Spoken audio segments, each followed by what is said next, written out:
पिछले वीडियो में हमने आपसे प्रश्न पूछा था, उसका क्या जवाब है। पिछले वीडियो में हमने आपसे प्रश्न पूछा था कि हाल ही में मुख्य चुनाव आयुक्त ने कहां वोट फेस्ट 2023 का उद्घाटन किया है। ऑप्शंस हैं आपके सामने, ए बेंगलुरु, बी हैदराबाद, सी नई दिल्ली या डी इनमें से कोई नहीं। तो इस प्रश्न का सही जवाब है ऑप्शन ए बेंगलुरु। बेंगलुरु में अभी हाल ही में मुख्य चुनाव आयुक्त ने वोट फेस्ट 2023 का उद्घाटन किया है। तो चलिए अब बढ़ते हैं आज के पहले प्रश्न की ओर। पहला प्रश्न है, हाल ही में 7वें अंतर्राष्ट्रीय मधुमेह शिखर सम्मेलन का उद्घाटन कहाँ हुआ है। ऑप्शंस है भोपाल, पुणे, जैसलमेर या इनमें से कोई नहीं। तो इस प्रश्न का सही जवाब है पुणे, ऑप्शन बी पुणे। अभी हाल ही में, मधुमेह का मतलब डायबिटीज, इंग्लिश में इसको डायबिटीज भी बोलते हैं। तो अभी हाल ही में 7वें अंतर्राष्ट्रीय मधुमेह शिखर सम्मेलन, इंटरनेशनल डायबिटीज, है ना, 7वें अंतर्राष्ट्रीय मधुमेह शिखर सम्मेलन का उद्घाटन कहाँ हुआ है, पुणे में हुआ है। अब बढ़ते हैं आज के दूसरे प्रश्न की ओर। चलिए अगले प्रश्न में चलेंगे। दूसरा प्रश्न है, हाल ही में केंद्रीय मंत्री नरेंद्र सिंह तोमर ने कहाँ एग्री यूनिफेस्ट का उद्घाटन किया है। ऑप्शन है ए दिल्ली, बी चेन्नई, सी बेंगलुरु या डी इनमें से कोई नहीं। देखिए एक बार फिर से, नरेंद्र सिंह तोमर जो केंद्रीय मंत्री हैं, ये एग्री यूनिफेस्ट, इसका उद्घाटन बहुत इंपॉर्टेंट है, ये नाम याद रखेंगे। एग्री यूनिफेस्ट का उद्घाटन कहाँ किया है। तो इस प्रश्न का सही जवाब है सी बेंगलुरु में। अभी हाल ही में बेंगलुरु में केंद्रीय मंत्री नरेंद्र सिंह तोमर ने एग्री यूनिफेस्ट का उद्घाटन किया है। ये जो नरेंद्र सिंह तोमर है, ये केंद्रीय कृषि और किसान कल्याण मंत्री हैं, इनको याद रखेंगे। नरेंद्र सिंह तोमर को केंद्रीय कृषि इस मंत्रालय का नाम है केंद्रीय कृषि और किसान कल्याण मंत्री, किसान कल्याण मंत्री।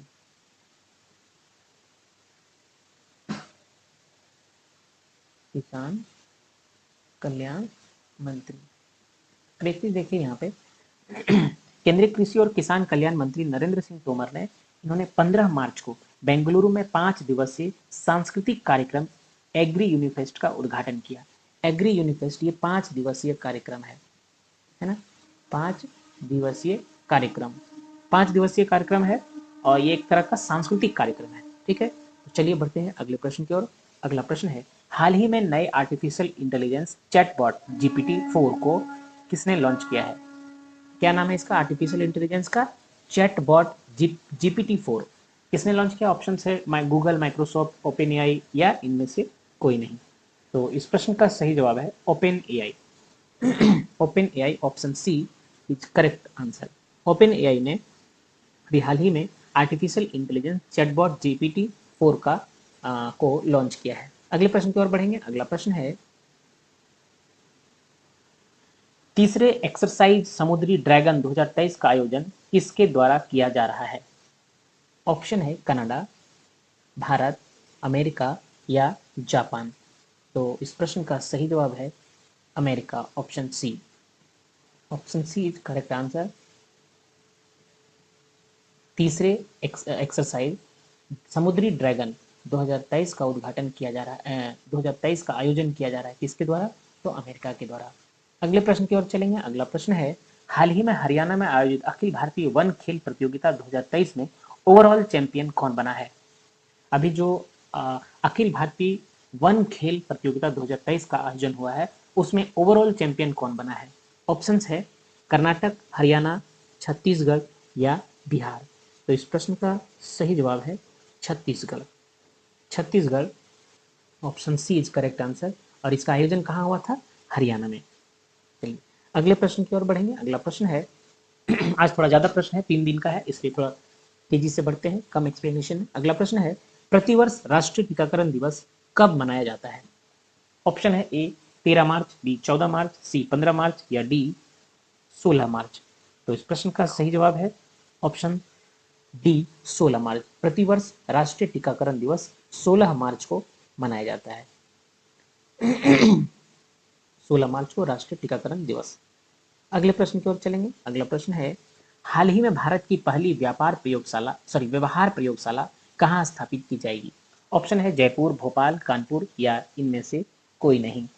तो जो भारत की पहली व्यवहार प्रयोगशाला स्थापित की जाएगी वो जयपुर में स्थापित की जाएगी। Option A is correct answer.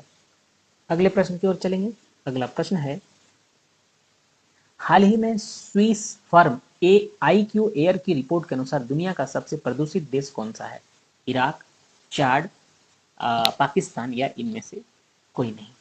तो इस प्रश्न का सही जवाब है दुनिया का सबसे प्रदूषित जो देश है वो है Chad. Option B correct answer. अच्छा, ये किसकी रिपोर्ट है? तो Swiss firm I Q Air की रिपोर्ट, है। इसके अनुसार दुनिया का सबसे जो आपका सबसे प्रदूषित देश है वो है चाड। ये एक अफ्रीकी देश है, अफ्रीका देश है। और इन्होंने जो शहर के बारे में बताया उनमें 78% भारत के शहर बताए हैं इन्होंने कि प्रदूषित है। देश में सबसे पहले स्थान पर चाड है जो सबसे ज्यादा प्रदूषित है। अगले प्रश्न की ओर चलेंगे। अगला प्रश्न है, हाल ही में किसे सरस्वती सम्मान 2022 के लिए चुना गया है? ऑप्शन है ए सुरेखा यादव, बी श्रेया घोड़ावत, सी शिवशंकरी या डी इनमें से कोई नहीं। तो इस प्रश्न का सही जवाब है शिवशंकरी। Option C. सरस्वती सम्मान 2022 के लिए अभी हाल ही में चुना गया है वो है शिवशंकरी। अगला प्रश्न है आपके सामने, हाल ही में केंजाबुरो ओई का निधन हुआ है, वे कौन थे? ये नाम याद रखेंगे आप लोग, केंजाबुरो ओई, ये कौन है? तो ऑप्शन है गायक, पत्रकार, लेखक या इनमें से कोई नहीं। तो इस प्रश्न का सही जवाब है ऑप्शन सी, ये एक लेखक हैं। केंजाबुरो ओई एक लेखक हैं जिनका हाल ही में निधन हो गया है।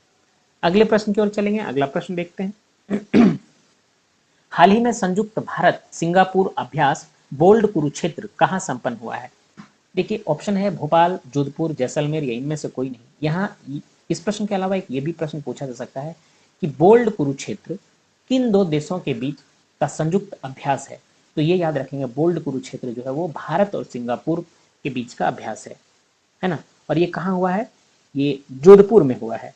इस प्रश्न का सही जवाब ऑप्शन बी है, भारत सिंगापुर संयुक्त अभ्यास जो हुआ है सेना का, ये बोल्ड कुरुक्षेत्र नाम से कहा हुआ है जोधपुर में। ये 6 से 13 मार्च तक इसका हुआ है। 6 से, इसको या लिख लीजिए कहीं पे आप, 6 से 13 मार्च के बीच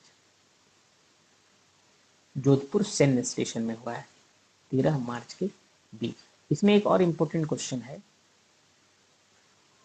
कि ये कौन सा संस्करण है बोल्ड कुरुक्षेत्र का?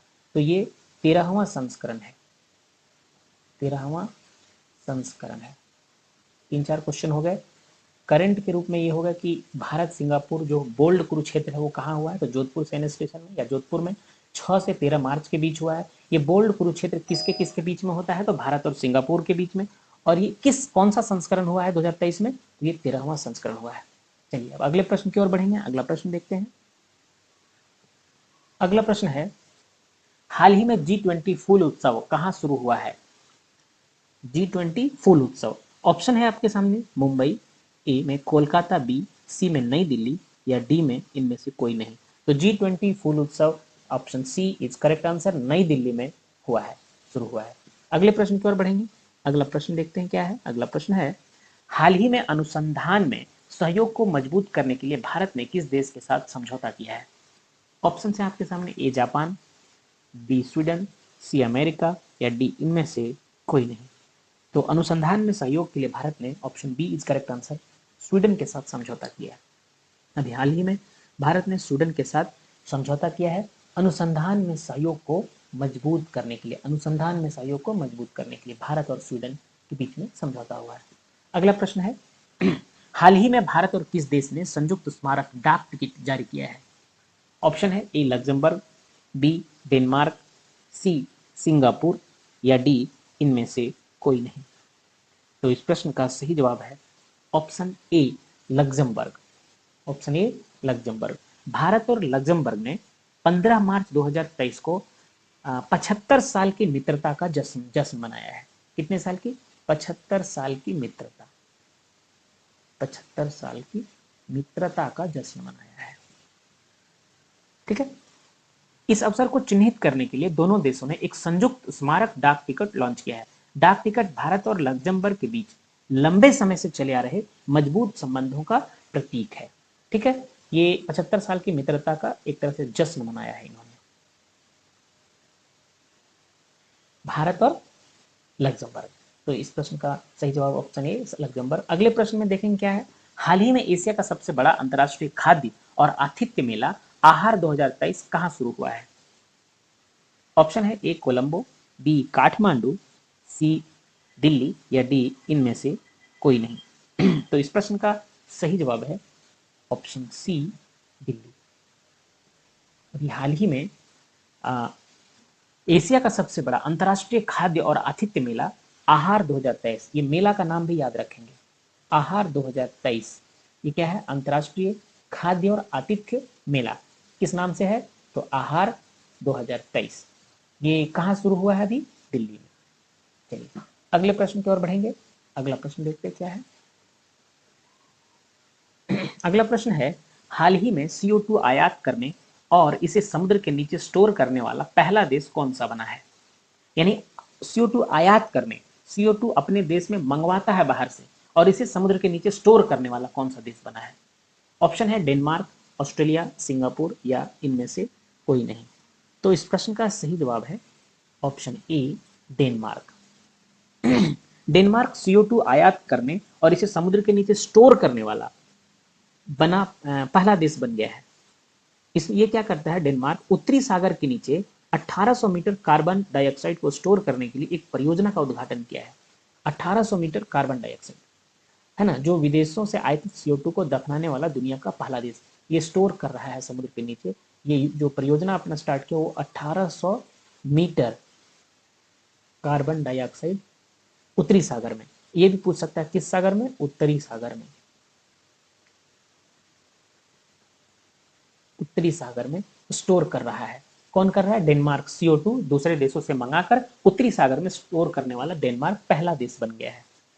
चलिए अगला प्रश्न देखते हैं। हाल ही में समीर खाखर का निधन हुआ है, वे कौन थे? ऑप्शन है गायक, पत्रकार, अभिनेता या इनमें से कोई नहीं। तो समीर खाखर एक जाने माने एक्टर थे, अभिनेता, ऑप्शन सी सही जवाब है। बॉलीवुड के जाने माने एक्टर समीर खाकर का 15 मार्च को सांस लेने में तकलीफ होने के चलते निधन हो गया।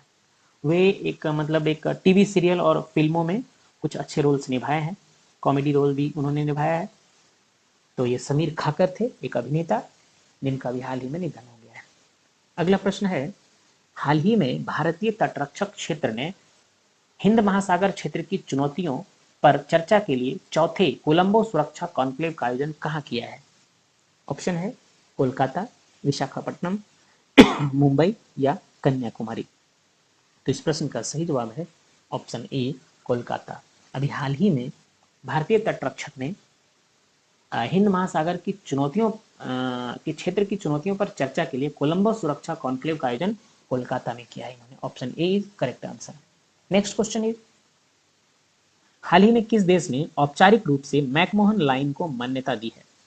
ऑप्शन है ए अमेरिका, बी चीन, सी ब्रिटेन या डी रूस। तो इस प्रश्न का सही जवाब है अमेरिका। अभी हाल ही में अमेरिका ने मैकमोहन लाइन को औपचारिक रूप से मान्यता दे दी है। मैकमोहन लाइन किस किस देश के बीच में है? तो भारत और चीन के बीच में। मैकमोहन लाइन भारत और चीन के बीच में। ये प्रश्न आता है काफी, चीन के बीच में। ये कौन सा लाइन है? McMahon, McMahon. जबकि एक इंपॉर्टेंट और है भारत और पाकिस्तान के बीच में। भारत और पाकिस्तान के बीच में पूछा जाए तो कौन सा लाइन होगा? भारत और पाकिस्तान के बीच में ये होगा red Cliff, red Cliff, red Cliff line है भारत और पाकिस्तान के बीच में। जबकि मैकमोहन, ये मोहन लगना चाहिए आपको, मैकमोहन लाइन है भारत और चीन के बीच में, है ना। भारत और पहले ये तिब्बत के बीच में था, लेकिन अभी तिब्बत को चाइना हड़प लिया है, तो अभी मैकमोहन लाइन भारत और चीन के बीच में होगी, जबकि रेड क्लिफ भारत और पाकिस्तान के बीच में। इस लाइन को औपचारिक रूप से मान्यता किस देश ने दे दी है? अमेरिका ने औपचारिक रूप से इसकी मान्यता दे दी है। अब बढ़ते हैं अगले प्रश्न की ओर। अगला प्रश्न है, हाल ही में 18 देशों के बैंकों को रुपए में व्यापार करने की मंजूरी किसने दी है? ऑप्शन है ए IMF, बी WB, सी WTO या डी RBI। तो आंसर जानने से पहले ये सब का फुल फॉर्म जरा देख लेते हैं क्या है। तो पहला जो है IMF, ये होता है इंटरनेशनल मॉनिटरी फंड। क्या होता है? International monetary fund. इसको लिखिए,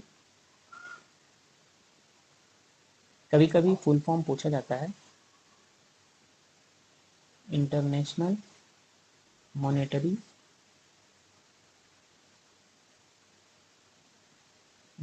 फंड, ये वर्ल्ड बैंक हो गया, इसको सबको पता होगा। इसके अलावा world trade organisation,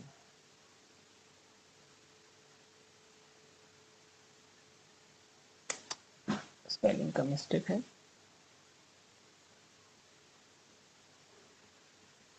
world trade organisation, और ये है RBI, ये भारत का रिजर्व बैंक ऑफ इंडिया।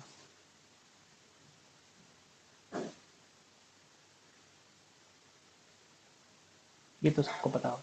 तो यहाँ जो क्वेश्चन पूछा है कि हाल ही में 18 बैंकों के देशों को रुपए में व्यापार करने की मान्यता अनुमति मंजूरी किसने दी है? तो इस प्रश्न का सही जवाब होगा RBI ने। किसने अनुमति दी है? RBI ने इसको अनुमति दी है। अब बढ़ेंगे, अगला जो है वो आपके लिए प्रश्न है। ये आपका प्रश्न है, आपको इसका जवाब कमेंट बॉक्स में देना है। कमेंट बॉक्स में जरूर दीजिए इसका आंसर। और अगर वीडियो आपको अच्छा लगता है तो जरूर इसको सब्सक्राइब कीजिए। चलिए देखते हैं आपके लिए क्या प्रश्न है। हाल ही में आई रिपोर्ट के अनुसार स्वतंत्रता के बाद भारत में महिला साक्षरता दर कितने प्रतिशत बढ़ी है? ऑप्शन है 7%, 11%, 9% या इनमें से कोई नहीं। तो इस प्रश्न का जवाब आप कमेंट बॉक्स में जरूर दीजिए, कमेंट करिए। और चैनल को अगर अच्छा लगा तो चैनल को सब्सक्राइब कीजिए। डेली करंट अफेयर के वीडियो आते हैं, इसमें हिस्ट्री भी आते हैं, मैथ्स भी आते हैं। अभी थोड़ा बिजी चल रहे हैं इसलिए वीडियो नहीं आ पा रही, कम आ पा रही है। जैसे ही फ्री होंगे थोड़े ड्यूटी से तो सभी तरह के वीडियो आएंगे। हिस्ट्री भी आएंगे, ज्योग्राफी भी आएंगे, साइंस भी आएंगे। और हमारे प्लेलिस्ट में जाकर देखेंगे, काफ़ी वीडियोज हैं। अगर आप तैयारी करते हैं स्टेट PCS का, SSC का, रेलवेज का, तो काफ़ी रेलवे के लिए काफ़ी हेल्पफुल ये सारे वीडियो हैं। चलिए वीडियो को देखने में आप सबका स्वागत है। आज 19 मार्च है और आज हम लोग देखेंगे 17 और 18 मार्च को जो भी घटनाएं घटी है और उनसे जो हमारे लिए करंट अफेयर के प्रश्न बनते हैं, जो किसी भी कंपटीशन एग्जाम के पॉइंट ऑफ व्यू से इंपॉर्टेंट है, वो सब हम लोग आज देखने जा रहे हैं। तो चलिए बढ़ते हैं आगे। लेकिन उससे पहले हम लोग जानेंगे कि पिछले वीडियो में हमने आपसे जो प्रश्न पूछा था उसका क्या जवाब है। उस प्रश्न को देखने से पहले अगर आप लोग नए हैं चैनल में तो सब्सक्राइब कीजिए, अपने फ्रेंड्स में शेयर कीजिए। तो चलिए, पिछले वीडियो में हमने आपसे प्रश्न पूछा था कि हाल ही में आई रिपोर्ट के अनुसार स्वतंत्रता के बाद में महिला साक्षरता दर कितने प्रतिशत बढ़ी है? ऑप्शंस थे आपके सामने, ए 7%, बी 11%, सी 9% या डी इनमें से कोई नहीं। तो इस प्रश्न का सही जवाब था ऑप्शन बी 11%। अभी जो रिपोर्ट आई है हाल में उसमें ये कहा गया है कि स्वतंत्रता के बाद भारत में महिला साक्षरता दर करीब 11% बढ़ी है। अब चलते हैं आज के प्रश्न की ओर। आज का पहला प्रश्न है, हाल ही में कौन सा राज्य चौथी महिला नीति पेश करेगा? ऑप्शन है आंध्र प्रदेश, कर्नाटक, महाराष्ट्र या उत्तर प्रदेश। तो इस प्रश्न का सही जवाब है ऑप्शन सी, महाराष्ट्र। महाराष्ट्र अभी हाल ही में चौथी महिला नीति पेश करेगा। अभी जो महाराष्ट्र के उप मुख्यमंत्री हैं देवेंद्र फडणवीस ने महाराष्ट्र की विधान परिषद को सूचित किया कि राज्य सभी समूहों की महिलाओं के मुद्दों पर विचार करके महिलाओं को अधिक अवसर देने के लिए चौथी महिला नीति पेश करेगा। ये सूचना अभी किन्होंने दिया? तो महाराष्ट्र के उप मुख्यमंत्री देवेंद्र फडणवीस ने। और अभी महाराष्ट्र के मुख्यमंत्री कौन है? महाराष्ट्र के मुख्यमंत्री आपसे पूछा जाए, ये BPSC में पूछा हुआ प्रश्न है, महाराष्ट्र के मुख्यमंत्री, नवनिर्मित मुख्यमंत्री कौन है? तो महाराष्ट्र के मुख्यमंत्री हैं अभी शिंदे, उनका पूरा नाम है क्या नाम उनका? शिंदे, उनका नाम है एकनाथ शिंदे। महाराष्ट्र के जो नवनिर्मित मुख्यमंत्री हैं एकनाथ शिंदे। सेम प्रश्न पूछा गया था बीपीएससी 67 में। ये शिंदे आप लोग ऐसे लिखते हैं, एकनाथ शिंदे, ये महाराष्ट्र के मुख्यमंत्री हैं अभी। अब बढ़ते हैं अगले प्रश्न की ओर। अगला प्रश्न है, हाल ही में कहाँ भिखारी मुक्त शहर पहल शुरू की गई है? ऑप्शन है नागपुर, हैदराबाद, मुंबई या कोलकाता। तो इस प्रश्न का सही जवाब है ऑप्शन ए, नागपुर। महाराष्ट्र के नागपुर में भिखारी मुक्त शहर योजना शुरू की गई है। नागपुर शहर में भिखारी मुक्त योजना अभी शुरू की गई है। अब बढ़ते हैं अगले प्रश्न की ओर। आज का तीसरा प्रश्न है, हाल ही में किस राज्य की कैबिनेट में नई खेल नीति 2023 को मंजूरी दी है? ऑप्शन है आंध्र प्रदेश, कर्नाटक, उत्तर प्रदेश या गुजरात। तो इस प्रश्न का सही जवाब है ऑप्शन सी, उत्तर प्रदेश। उत्तर प्रदेश में खेलकूद को बढ़ावा देने के लिए शुक्रवार को, अभी जो पिछले शुक्रवार था उसमें योगी सरकार ने मंत्रिपरिषद की ने योगी सरकार को जो मंत्रिपरिषद उन्होंने खेल नीति 2023 को मंजूरी दी है। खेल नीति 2023 योगी सरकार ने, उत्तर प्रदेश के मुख्यमंत्री हैं ये। अब बढ़ेंगे अगले प्रश्न की ओर। अगला प्रश्न है, हाल ही में golden city gate tourism award समारोह किस देश में आयोजित किया गया? ऑप्शन हैं जर्मनी, स्विट्जरलैंड, अमेरिका या भारत। प्रश्न देखिए एक बार, golden city gate tourism award. तो इस प्रश्न का सही जवाब है ऑप्शन ए, जर्मनी। अभी जर्मनी में आयोजित किया गया golden city gate tourism award समारोह। अगले प्रश्न की ओर बढ़ेंगे। अगला प्रश्न है आपके लिए, अगला प्रश्न है, हाल ही में रेलवे द्वारा किस रेलवे स्टेशन पर अपनी तरह का पहला ट्रांस टी स्टॉल स्थापित किया गया? ऑप्शन है Guwahati railway station, Chennai railway station, Lucknow railway station या बेंगलुरु रेलवे स्टेशन। तो इस प्रश्न का सही जवाब है ऑप्शन ए, गुवाहाटी रेलवे स्टेशन। अभी हाल ही में गुवाहाटी रेलवे स्टेशन पर रेलवे ने अपनी तरह का पहला ट्रांस टी स्टॉल स्थापित किया। Trans tea stall Guwahati railway station. अगले प्रश्न की ओर बढ़ेंगे। अगला प्रश्न है, कौन सा देश यूक्रेन को फाइटर जेट देने वाला पहला नाटो सदस्य होगा? ऑप्शन है इंग्लैंड, पोलैंड, रोमानिया या डेनमार्क। तो इस प्रश्न का सही जवाब है ऑप्शन बी, पोलैंड। पोलैंड जो है अभी यूक्रेन को फाइटर जेट देने वाला पहला नाटो सदस्य होगा। काफी कंट्री ने उनको मदद की है, लेकिन नाटो में से पहला ऐसा देश, नाटो देशों में से पोलैंड ऐसा पहला देश है जो उन्हें रूस के खिलाफ युद्ध में फाइटर जेट देगा। अगले प्रश्न की ओर बढ़ेंगे। अगला प्रश्न है, हाल ही में नेपाल के तीसरे उपराष्ट्रपति कौन चुने गए हैं? ऑप्शन है पुष्पकमल दाहाल, रामचंद्र पौंडेल, राम सहाय प्रसाद यादव या अजीत नाथ। तो इस प्रश्न का सही जवाब है ऑप्शन सी, राम सहाय प्रसाद यादव। अभी हाल ही में नेपाल के तीसरे उपराष्ट्रपति चुने गए हैं, राम सहाय प्रसाद यादव। अच्छा, आपसे प्रश्न पूछा जा सकता है कि अभी नेपाल के राष्ट्रपति कौन है? नेपाल के राष्ट्रपति पूछा जा सकता है, तो नेपाल के जो अभी नए राष्ट्रपति हैं वो हैं रामचंद्र पौंडेल। नेपाल के राष्ट्रपति कौन है? रामचंद्र पौंडेल। नेपाल से एक बहुत इंपॉर्टेंट प्रश्न पूछा जाता है हमेशा कि सार्क का मुख्यालय, सार्क का मुख्यालय, सार्क देशों का, सार्क देशों का, इसको इंग्लिश में बोलते हैं सार्क देशों का मुख्यालय कहाँ है? ये आप हटा दीजिए। सार्क देशों का मुख्यालय है काठमांडू में, काठमांडू। ये नेपाल की राजधानी भी है। सार्क देशों का मुख्यालय कहाँ है? काठमांडू। चलिए अगले प्रश्न की ओर चलेंगे। अगला प्रश्न है, हाल ही में किस राज्य के मुख्यमंत्री ने 19 नए जिलों को 3 नए संभागों की घोषणा की है? Option A Gujarat, B Maharashtra, C Madhya Pradesh या डी राजस्थान। तो इस प्रश्न का सही जवाब होगा ऑप्शन डी, राजस्थान। अभी हाल ही में राजस्थान में 19 नए जिले और 3 नए संभाग बनाए जाएंगे। इसी के साथ अब राज्य में 50 जिले, यानी देखिए 19 नए जिले बनाए जाएंगे, तो अब हो जाएगा 50 जिला। यानी पहले कितना था? तो 50 में से 19 घटा दिए तो हमको लग रहा है 31 जिला था। पहले 31 जिले थे, अब इसमें 50 जिले हो जाएंगे, है ना। राजस्थान में ये घोषणा हुई है और ये बनने के बाद अब यहाँ पे 50 जिले हो जाएंगे। और अभी 3 नए संभाग बनाए जाएंगे। तो अभी टोटल वहाँ पे राजस्थान में 7 संभाग हैं, 7 संभाग हैं। अब 3 के बाद टोटल 3 बन जाएंगे तो हो जाएंगे 10 संभाग। यानी आपसे अब पूछा जा सकता है कि राजस्थान में कितने जिले और कितने संभाग हैं, तो 50 जिले और 10 संभाग। फिलहाल अभी 31 और 31 जिले और 3 संभाग थे, इसे बढ़ाकर 50 जिले और 10 संभाग किया गया।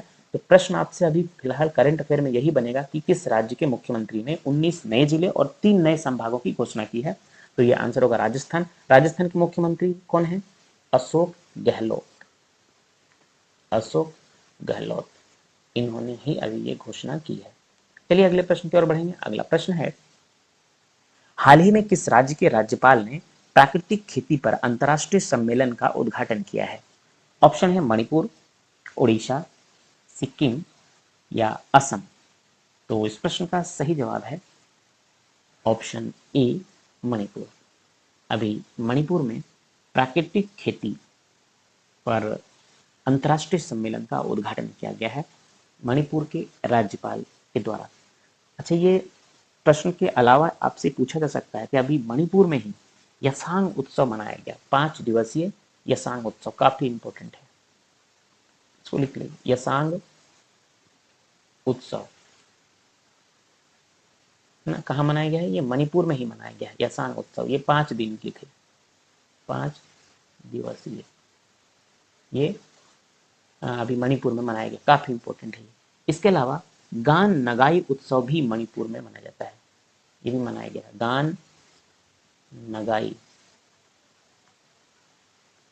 उत्सव, ये भी मणिपुर में मनाया गया। और यहाँ के राज्यपाल कौन है?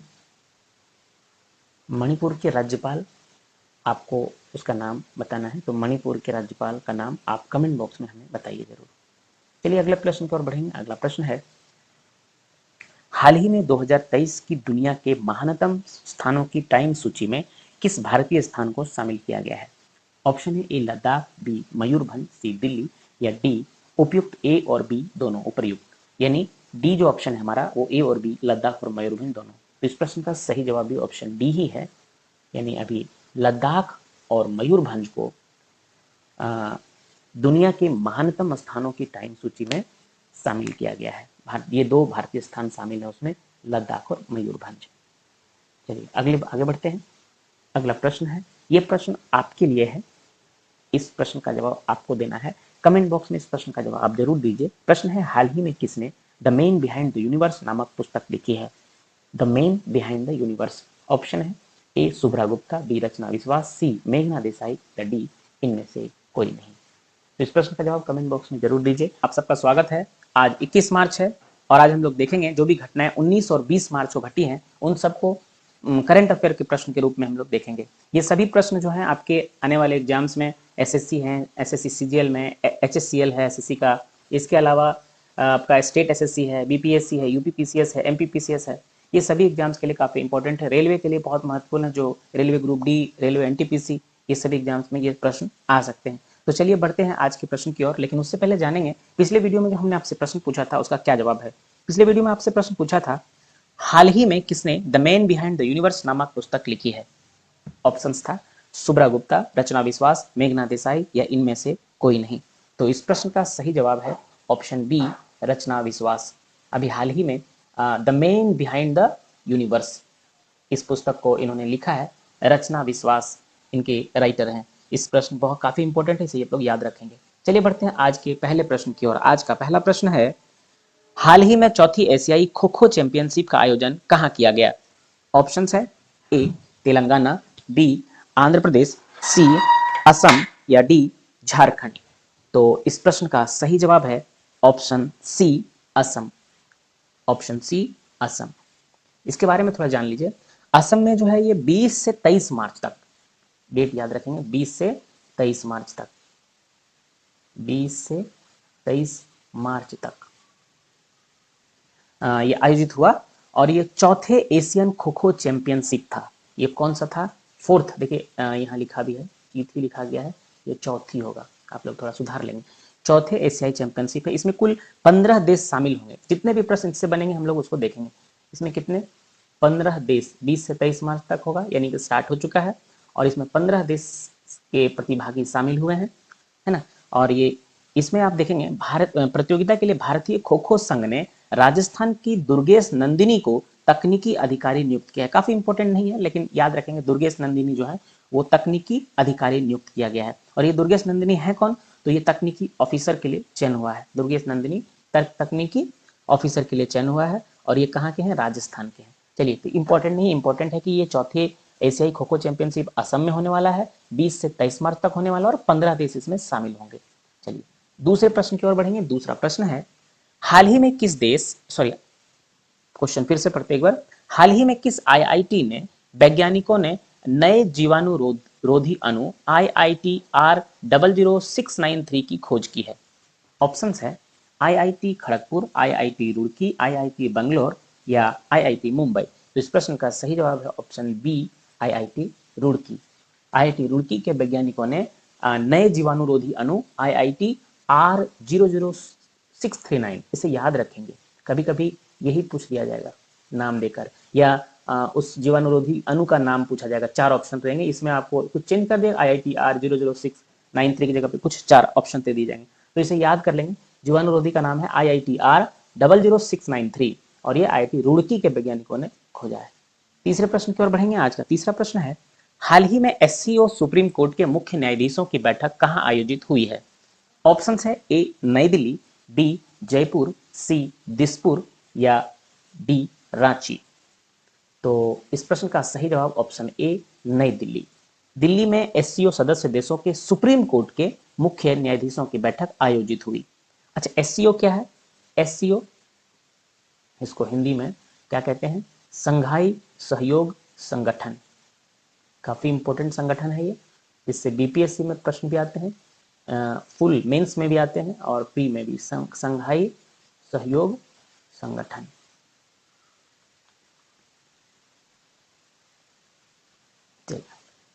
तो इसमें इस बैठक में भारत के मुख्य न्यायाधीश DY चंद्रचूड़ शामिल रहेंगे। DY चंद्रचूड़ जो शामिल रहेंगे, और इसकी अध्यक्षता जो हुई अभी भारत के ही DY चंद्रचूड़ किए, और 10 से 11 मार्च 2023 तक हुई इसकी बैठक, 10 से 11 मार्च को।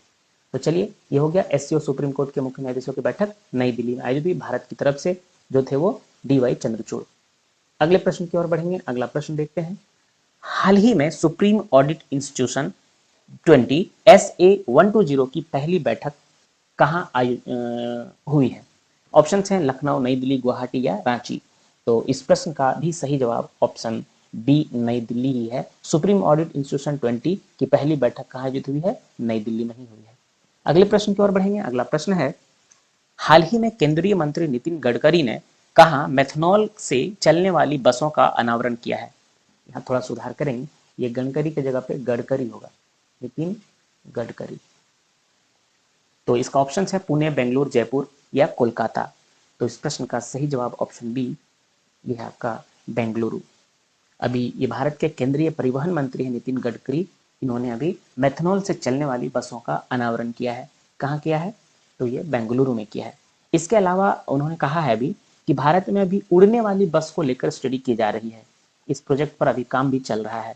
फिलीपींस में उड़ने वाली बसें ऑपरेट की जा रही हैं। अभी जो उड़ने वाली बस है वो कहाँ चल रहा है? तो फिलीपींस में। ये प्रश्न भी इंपॉर्टेंट है।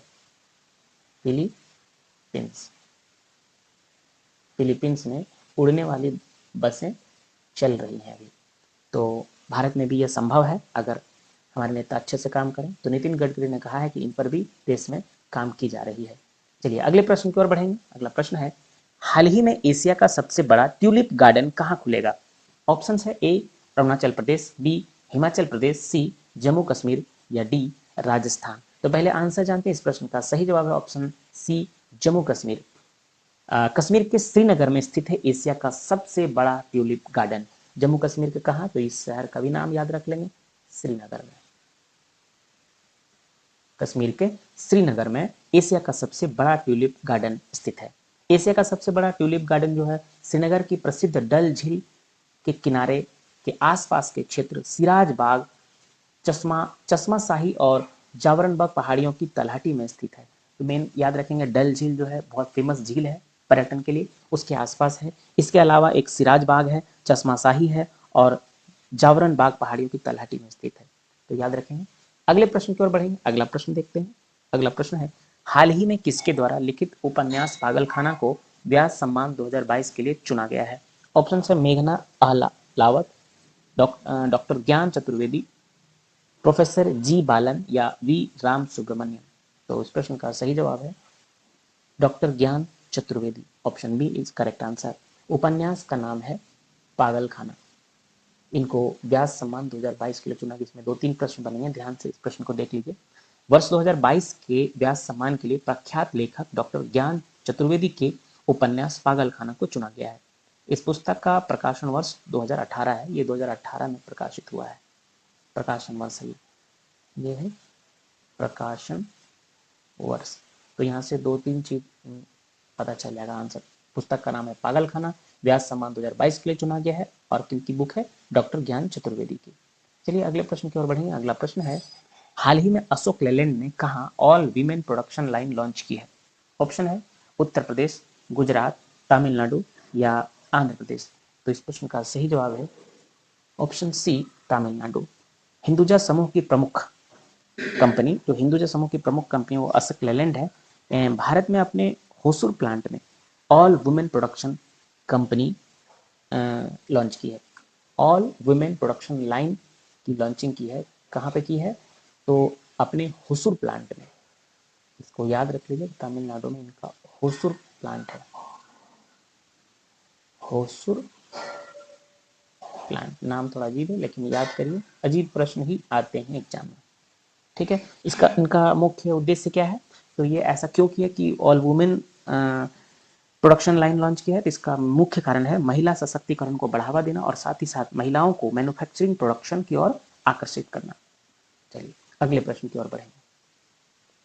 अगला प्रश्न है, हाल ही में किसने स्वतंत्रता के लिए भारत का संघर्ष गांधीवादी युग नामक पुस्तक का विमोचन किया है? एक बार बुक का नाम पहले देखिए ध्यान से।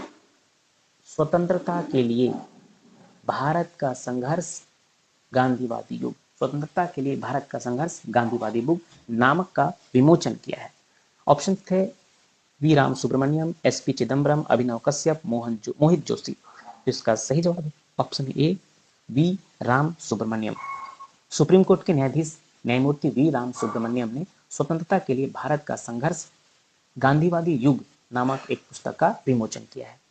ठीक है, ये सुप्रीम कोर्ट के न्यायाधीश है वी राम सुब्रमण्यम, इन्होंने ही इनका विमोचन किया इस पुस्तक का। अब अगले प्रश्न की ओर चलेंगे। अगला प्रश्न है आपके सामने, हाल ही में आयुष मंत्रालय कहाँ योग महोत्सव 2023 का आयोजन करेगा? ऑप्शन है मुंबई, इंदौर, नई दिल्ली या कोलकाता। तो इस प्रश्न का सही जवाब है ऑप्शन सी, नई दिल्ली। ठीक है।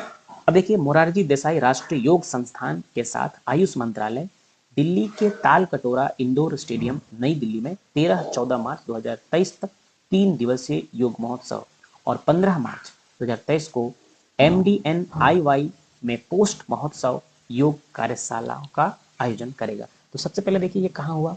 प्रश्न के अनुसार ये नई दिल्ली में हुआ। कब हुआ? 13 से 14 मार्च तक तो इसका आयोजन हुआ, और 15 मार्च को पोस्ट यानी कि योग महोत्सव हो गया। तो यानी कि 13 से 15, 13, 14 और 15 मार्च को इनका आयोजन हुआ 3 दिवसीय, है ना। और ये कहाँ हुआ? दिल्ली के ताल कटोरा इंडोर स्टेडियम में, मोरारजी देसाई राष्ट्रीय योग संस्थान और आयुष मंत्रालय के सहयोग से। तो ये थे आज के आपके 10 प्रश्न। अब समय है आपसे प्रश्न पूछने का। आपका प्रश्न है, हाल ही में विश्व गौरैया दिवस कब मनाया गया है? ऑप्शन 18 मार्च, 20 मार्च, 19 मार्च या 21 मार्च। तो जो भी प्रश्न का सही जवाब है आप लोग कमेंट बॉक्स में इसका आंसर दीजिए। आपके आंसर स्वागत है। आज 23 मार्च है और आज हम लोग देखेंगे कि 21 और 22 मार्च को जो घटनाएं घटी हैं, जो हमारे आने वाले परीक्षाओं के लिए करंट अफेयर के रूप में उपयोगी साबित हो सकते हैं, उन सभी प्रश्नों को शामिल किया गया है। तो चलिए बढ़ते हैं आज के वीडियो की तरफ। लेकिन उससे पहले जानेंगे पिछले वीडियो में हमने जो आपसे प्रश्न पूछा था उसका क्या जवाब है। तो पिछले वीडियो में आप देख सकते हैं, आपसे प्रश्न पूछा गया था कि हाल ही में विश्व गौरैया दिवस कब मनाया गया है? अभी हाल में मनाया गया है 2023 में। ऑप्शंस थे 18 मार्च, 22 मार्च, 19 मार्च या 21 मार्च। तो इस प्रश्न का सही जवाब है 20 March. Option B is correct answer. 20 March अभी हाल ही में 20 मार्च को विश्व गोरैया दिवस मनाया गया और हर साल इसी दिन मनाया जाता है। इसका उद्देश्य रहता है कि गोरैया के प्रति जागरूकता बढ़ाना, लोगों में गोरैया के प्रति जागरूकता बढ़ाना इसका मूल उद्देश्य होता है। अब बढ़ते हैं आज के पहले प्रश्न की ओर। आज का पहला प्रश्न है, पीएम मोदी ने किस शहर में अंतर्राष्ट्रीय दूरसंचार संघ के क्षेत्रीय कार्यालय और इनोवेशन सेंटर का उद्घाटन किया? ऑप्शन है ए मुंबई, बी बेंगलुरु, सी नई दिल्ली या डी चंडीगढ़। तो इस प्रश्न का सही जवाब है ऑप्शन सी नई दिल्ली। प्रधानमंत्री नरेंद्र मोदी ने बुधवार को 22 मार्च, बुधवार यानी 22 मार्च ऐसे बोलेंगे कि 22 मार्च को नई दिल्ली के विज्ञान भवन में आयोजित एक कार्यक्रम में भारत में अंतर्राष्ट्रीय दूरसंचार संघ के नए क्षेत्रीय कार्यालय और नवाचार केंद्र का उद्घाटन किया। तो इन्होंने याद पूछा जा सकता है नई दिल्ली के कहाँ पे, तो नई दिल्ली के विज्ञान भवन में, ये भी याद रखेंगे, ये भी कभी कभी पूछा जाता है। नई दिल्ली के विज्ञान भवन में 22 मार्च को दूरसंचार संघ का क्षेत्रीय कार्यालय और इनोवेशन सेंटर का उद्घाटन किया। इन्होंने किया, प्रधानमंत्री नरेंद्र मोदी ने। अब बढ़ेंगे आज के दूसरे प्रश्न की ओर। विश्व जल दिवस प्रतिवर्ष कब मनाया जाता है? ऑप्शन है 19 मार्च, 20 मार्च, 21 मार्च या 22 मार्च। तो इस प्रश्न का सही जवाब है ऑप्शन डी 22 मार्च। प्रतिवर्ष 22 मार्च को विश्व जल दिवस मनाया जाता है और इस वर्ष 2023 को भी विश्व जल दिवस 22 मार्च को ही मनाया गया। अच्छा, 2023 का थीम क्या है? विश्व जल दिवस की थीम 2023 की थीम पूरा नहीं लिखते हैं आप, जल दिवस का ही समझेंगे। इसका थीम है एक्सेलरेटिंग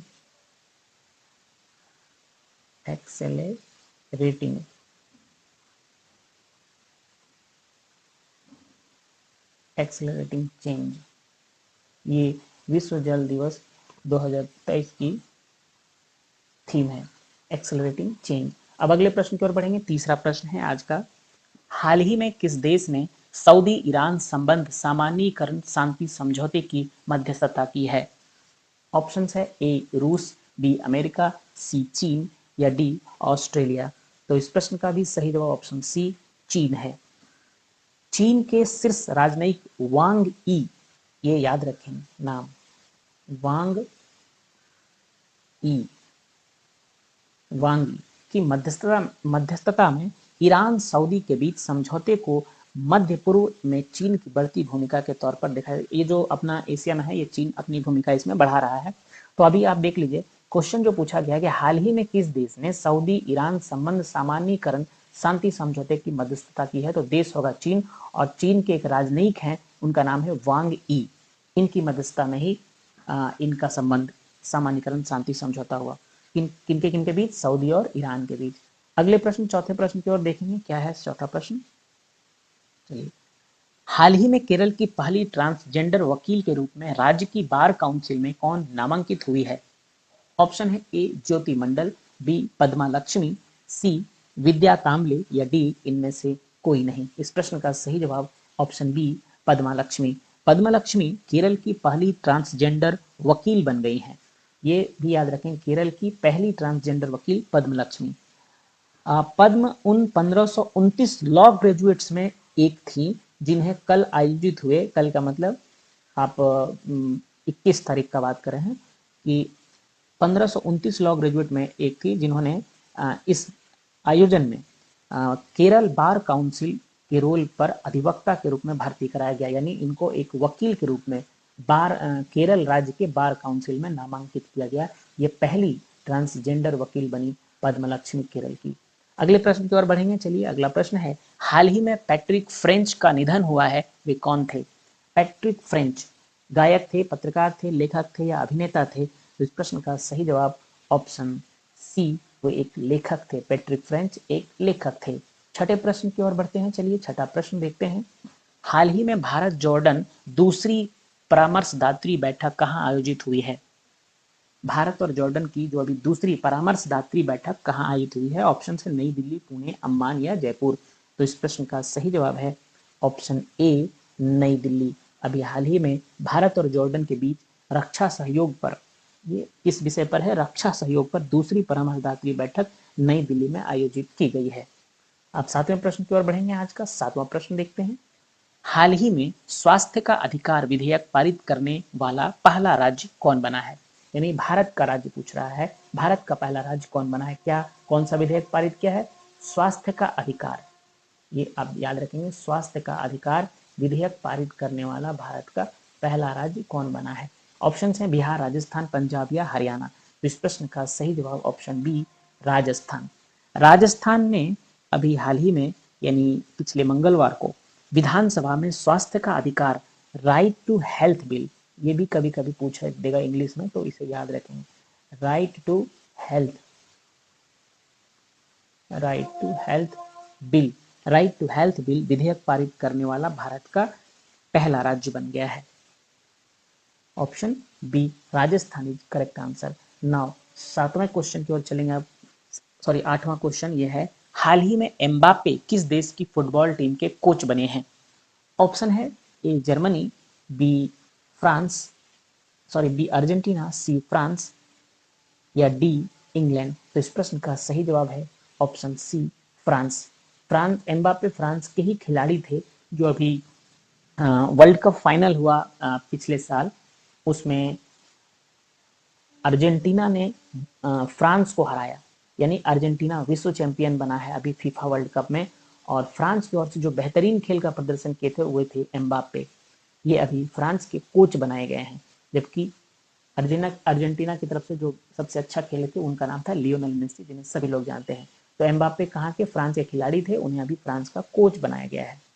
चलिए फुटबॉल टीम की आगे 9वें प्रश्न की ओर बढ़ेंगे। 9वां है, हाल ही में भारत साल 2022 के भारत के सबसे मूल्यवान सेलिब्रिटी कौन बने हैं? ऑप्शंस हैं ए रणवीर सिंह, बी विराट कोहली, सी सचिन तेंदुलकर या डी अमिताभ बच्चन। तो इस प्रश्न का सही जवाब है ऑप्शन ए, रणवीर सिंह।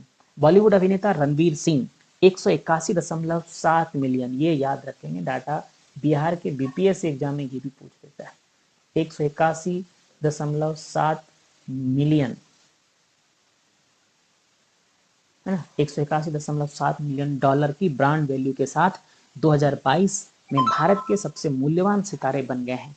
इसके अलावा अगर अभिनेत्री आलिया भट्ट इस लिस्ट में सबसे वैल्यूएबल महिला सेलिब्रिटी है, अगर महिला के बारे में पूछा जाए तो महिला कौन होंगी? आलिया भट्ट,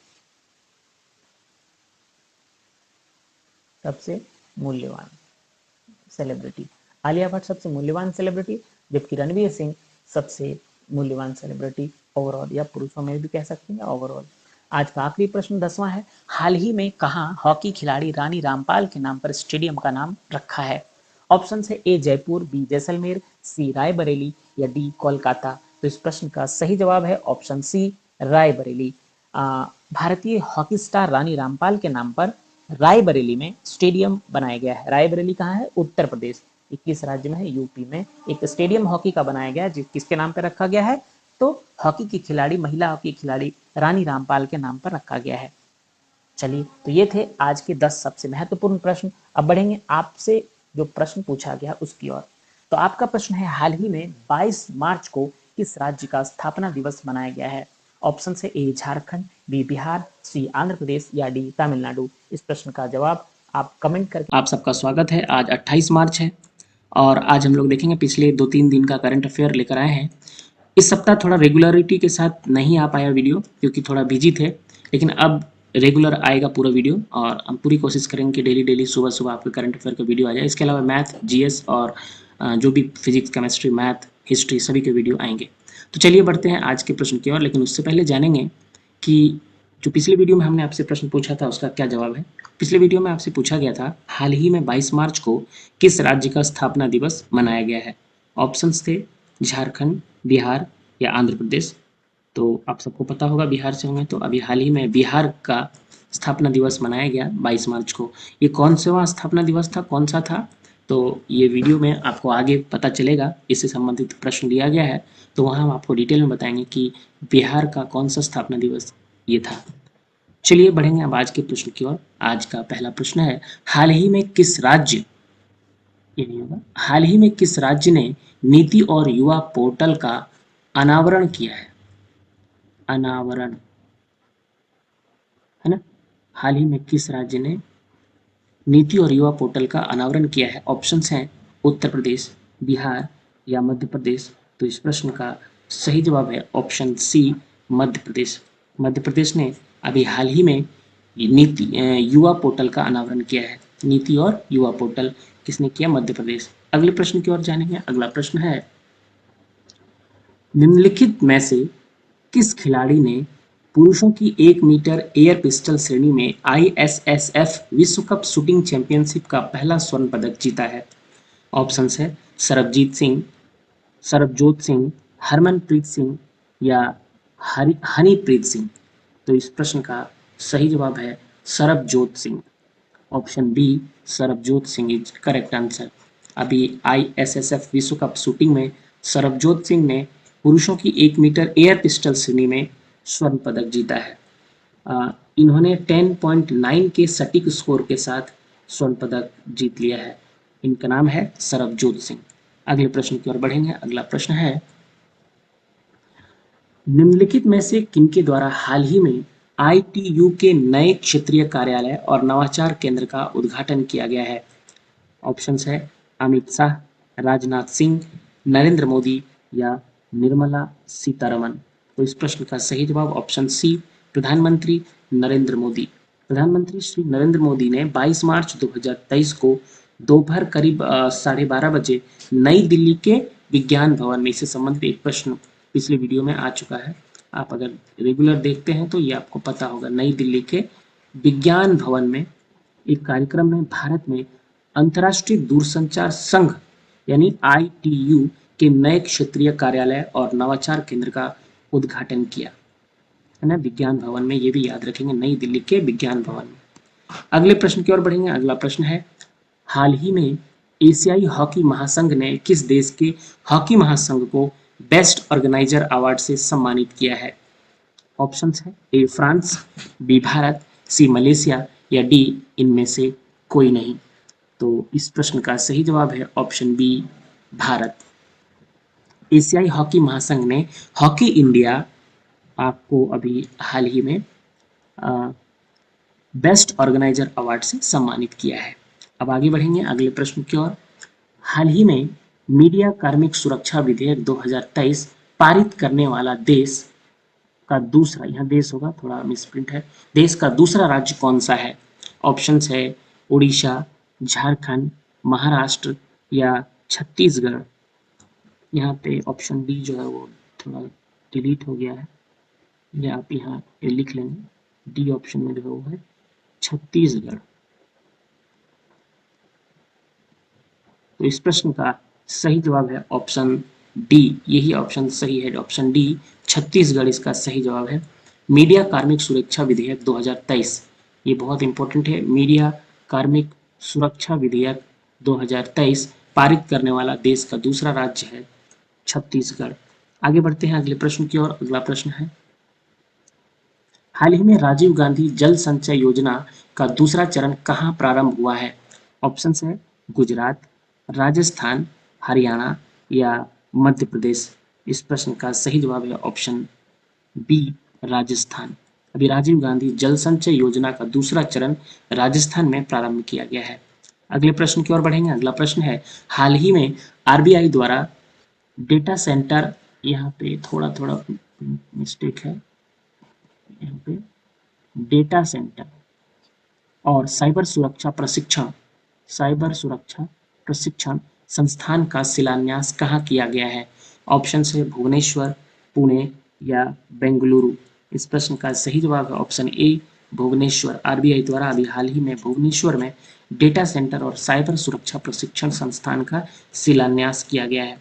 अब अगले प्रश्न की ओर बढ़ेंगे। अगला प्रश्न है, 21 मार्च 2023 में घोड़ों का प्रसिद्ध त्योहार घोड़े यात्रा, ये होगा घोड़े यात्रा, ऐसा घोड़े यात्रा किस देश में मनाया गया है? ऑप्शन से चीन, बांग्लादेश, भूटान या नेपाल। इस प्रश्न का सही जवाब है, आप झंडा देखकर पता कर सकते हैं, ये नेपाल का झंडा है, तो ऑप्शन डी नेपाल सही जवाब है। अभी घोड़े यात्रा नामक जो त्योहार है वो नेपाल में मनाया गया है 21 मार्च 2023 को। अगला प्रश्न है, पंजाब में आयोजित 6वीं फेडरेशन कप वुशु चैंपियनशिप में बिहार की प्रतिभावान खिलाड़ी अंशु कुमारी ने कौन सा पदक जीता? ऑप्शंस ए ताम्र, बी कांस्य, सी रजत या डी स्वर्ण। इस प्रश्न का सही जवाब है ऑप्शन डी स्वर्ण। छठी फेडरेशन कप वुशु चैंपियनशिप में बिहार की अंशु कुमारी ने स्वर्ण पदक जीत लिया है। अगले प्रश्न में है, निम्नलिखित में से किन्हें बिहार पर्यटन विभाग का ब्रांड एम्बेसडर बनाया गया है? ऑप्शन ए मैथिली ठाकुर, पंकज त्रिपाठी, मनोज तिवारी या मनोज बाजपेयी।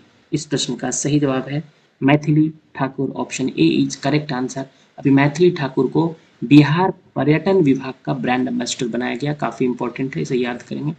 बिहार पर्यटन विभाग का ब्रांड एम्बेसडर मैथिली ठाकुर। ये एक लोक गायिका है मैथिली ठाकुर। अगला प्रश्न है, निम्नलिखित में से किनके द्वारा जमीनी स्तर पर नवाचारों को बढ़ावा देने के लिए स्टोरीज ऑफ चेंज, ये देखिए क्या है, स्टोरीज ऑफ चेंज नामक एक पहल शुरू की गई है? Option A reserve bank, B NITI Aayog, सी इसरो या डी नासा। तो इस प्रश्न का सही जवाब है ऑप्शन डी, नीति आयोग के द्वारा स्टोरीज ऑफ चेंज नामक पहल शुरू की गई है। किस लिए? जमीनी स्तर पर नवाचारों को बढ़ावा देने के लिए, इनोवेशंस को बढ़ावा देने के लिए स्टोरीज ऑफ चेंज नामक पहल की शुरुआत की गई है नीति आयोग के द्वारा। अगला प्रश्न है 22 मार्च, देखिए जो पहला प्रश्न पूछा गया था कि बताएंगे कौन सा स्थापना दिवस मनाया गया, वो यहाँ है 22 मार्च 2023 को बिहार का कौन सा स्थापना दिवस मनाया गया? थोड़ा प्रिंटिंग चल रहा है इसमें पूरा, तो ये स्थापना दिवस यहाँ पे आप लिखेंगे मनाया गया। ऑप्शन है 100वां, 110वां, 111वां या 112वां। तो इस वर्ष 2023 में 111वां स्थापना दिवस मनाया गया बिहार का। 22 मार्च 2023 को बिहार का 111वां स्थापना दिवस मनाया गया। अगले प्रश्न में देखते हैं, निम्नलिखित में से कहाँ एलिवेट एक्सपो का 26वां संस्करण आयोजित हुआ है? एलिवेट एक्सपो का 26वां संस्करण कहाँ आयोजित हुआ है? ए दुबई, बी काठमांडू, सी पुणे या डी बीजिंग में। तो इस प्रश्न का सही जवाब है ऑप्शन ए, एलिवेट एक्सपो का 26वां संस्करण दुबई में आयोजित हुआ है। Option A is correct answer. अगले प्रश्न में है, हाल ही में किसने बेंगलुरु में 13.7 किलोमीटर व्हाइटफील्ड केआर पूरा मेट्रो लाइन का उद्घाटन किया है? ऑप्शन है अश्विनी वैष्णव, नरेंद्र मोदी, नितिन गडकरी या इनमें से कोई नहीं। इस प्रश्न का सही जवाब ऑप्शन बी, नरेंद्र मोदी। अगले प्रश्न की ओर बढ़ेंगे। अगले प्रश्न है, हाल ही में अंतर्राष्ट्रीय दूरसंचार संघ, हाल ही में अंतर्राष्ट्रीय दूरसंचार संघ, यहाँ पे संघ लिख दिया, का दक्षिण एशिया में नया क्षेत्रीय कार्यालय और नवाचार केंद्र, नया क्षेत्रीय कार्यालय और नवाचार केंद्र का उद्घाटन कहाँ किया गया?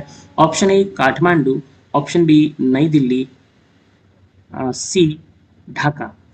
डी तो कट गया है तो उसका जरूरत भी नहीं है, आंसर हमारा ऑप्शन बी है नई दिल्ली। अभी नई दिल्ली में अंतर्राष्ट्रीय दूरसंचार संघ का दक्षिण एशिया में नया क्षेत्रीय कार्यालय और नवाचार केंद्र का उद्घाटन किया गया। कहाँ किया गया? नई दिल्ली में। अगले प्रश्न की ओर बढ़ेंगे। अगला प्रश्न है, हाल ही में किस देश ने पानी के भीतर परमाणु सक्षम हमला करने वाले ड्रोन का परीक्षण किया है? ऑप्शन ए रूस, अमेरिका, उत्तर कोरिया। तो इस प्रश्न का सही जवाब आप इनको देखकर पता कर सकते हैं, किम जोंग को देखकर। ये उत्तर कोरिया के तानाशाह हैं। तो अभी हाल ही में उत्तर कोरिया ने पानी के भीतर परमाणु सक्षम हमला, ऐसा होना चाहिए परमाणु हमला करने में सक्षम वाले ड्रोन का परीक्षण किया है, तो इन्होंने उत्तर कोरिया में किया है। अगला प्रश्न है, हाल ही में कौन सा देश ब्रिक्स न्यू डेवलपमेंट बैंक का नया सदस्य बना है? कौन सा देश ब्रिक्स न्यू डेवलपमेंट बैंक का नया सदस्य बना है? तो ऑप्शन है अर्जेंटीना, न्यूजीलैंड, मिस्र या इनमें से कोई नहीं। इस प्रश्न का सही जवाब है मिस्र, इजिप्ट। जो ये मिस्र है, ये ब्रिक्स न्यू डेवलपमेंट बैंक का अभी नया सदस्य बना है। अगले प्रश्न की ओर बढ़ेंगे। अगला प्रश्न, हाल ही में अभय छजलानी का निधन हुआ है, वे कौन थे? पत्रकार थे, लेखक थे या अभिनेता थे या इनमें से कोई नहीं? तो इस प्रश्न का सही जवाब है ऑप्शन ए, पत्रकार। अजय छजलानी का अभी हाल ही में निधन हो गया है। वे एक वरिष्ठ पत्रकार थे, काफी जाने माने देश के पत्रकार थे। अब चलते हैं, बढ़ते हैं अगले प्रश्न की ओर। अगला प्रश्न है, निम्नलिखित में से किसे हाल ही में केरल के सर्वोच्च नागरिक सम्मान केरल ज्योति से सम्मानित किया गया है? ऑप्शन है MT. Vasudevan Nair, BT. Balram, Veena George या रमेश चेन्नीथला। तो इस प्रश्न का सही जवाब है option A, M T Vasudevan Nair. M T Vasudevan Nair को अभी हाल ही में केरल के सर्वोच्च नागरिक सम्मान केरल ज्योति, ये याद रखेंगे, केरल का सर्वोच्च नागरिक सम्मान क्या है? केरल ज्योति। केरल ज्योति से अभी एम टी वासुदेवन नायर को सम्मानित किया गया है, एम टी वासुदेवन नायर। अब समय है आपसे प्रश्न पूछने का। आपका प्रश्न है आज का, आपको कमेंट बॉक्स में इसका जवाब देना है कि वर्ष 2023 का विश्व क्षय रोग दिवस, यहाँ दिवस है, आप लोग इसे सुधार कर लेंगे, यहाँ क्लियर लिख देते हैं, विश्व क्षय रोग दिवस किस थीम के साथ मनाया गया है? ऑप्शन है invest to end TB save, the clock is ticking, या सी में है yes we can end TB. इस प्रश्न का जो भी सही जवाब है ऑप्शन ए, बी, सी में से आप इसका जवाब कमेंट बॉक्स में जरूर दीजिए। आज 29 मार्च है और आज हम लोग देखेंगे 28 मार्च या उससे पहले जो घटनाएं घटी हैं उनसे जो प्रश्न बनते हैं करंट अफेयर के हमारे एग्जाम्स के लिए, वो सब हम लोग आज प्रश्न के रूप में देखेंगे। तो चलिए बढ़ते हैं आज के जो प्रश्न है, लेकिन उससे पहले जानेंगे पिछले वीडियो में जो हमने आपसे प्रश्न पूछा था उसका क्या जवाब है। पिछले वीडियो में हमने आपसे प्रश्न पूछा था वर्ष 2023 का विश्व क्षय रोग दिवस किस थीम के साथ मनाया गया है। एक बात जानिए, विश्व जो क्षय रोग दिवस, क्षय रोग जो हम लोग टीबी को बोलते हैं, जिसको हम लोग जनरली टीबी के नाम से जानते हैं, ट्यूबरकुलोसिस, तो ये 2023 का जो क्षय रोग दिवस मनाया गया उसका थीम क्या था, वही पूछा गया है, किस थीम के साथ मनाया गया। ऑप्शंस हैं, इस प्रश्न का सही जवाब है yes we can end TB, yes we can end TB. ये 2023 विश्व क्षय रोग दिवस का थीम था। टीबी का मतलब ट्यूबरकुलोसिस। चलिए अब बढ़ते हैं आज के पहले प्रश्न की ओर। आज का पहला प्रश्न है, हाल ही में केंद्रीय रिजर्व पुलिस बल सीआरपीएफ का कौन सा स्थापना दिवस मनाया गया है। ऑप्शंस है 81वां, 82वां, 83वां या 84वां। तो इस प्रश्न का सही जवाब है ऑप्शन डी, 84वां। अभी हाल ही में केंद्रीय रिजर्व पुलिस बल सीआरपीएफ का 84वां स्थापना दिवस मनाया गया।